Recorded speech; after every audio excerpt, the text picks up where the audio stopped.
Thank you so much. Let's get the latest assessment then from you. We did hear a few moments ago that they want the communication to happen through the company, but is that really what is happening at present? And are the people affected by this, of course, still is the tally racking up, shall I say?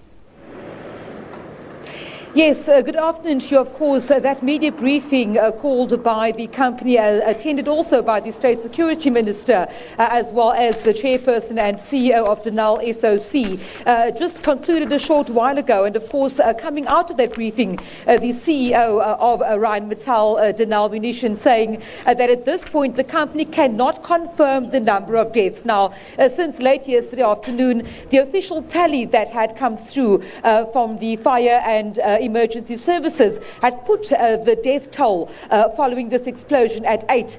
The company is saying that at this point they cannot confirm that, and the reason for that is because the building in which this blast occurred could not be accessed as yet. Of course, that would mean that the bodies could not be retrieved at this point. And now, earlier this morning, quite a number of people had gathered outside the gates of the company, of this plant.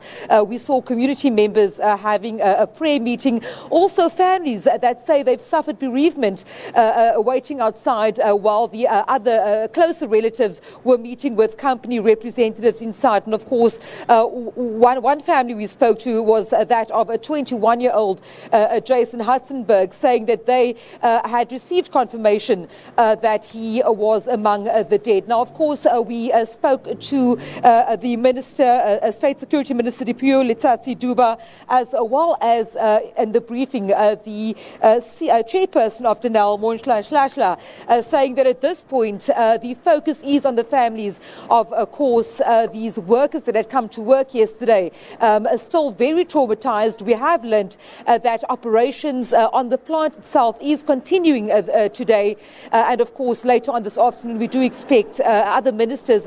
We've heard the Defence Minister Nosiviwe Mapisa-Nqakula also expected to come for further briefings. Now, the media briefing that had taken place, of course, a short while ago was the first one so far, the first official confirmation from the company, saying that at this point they can't confirm that number of 8, which had earlier been sent out to media in terms of the death toll at this explosion.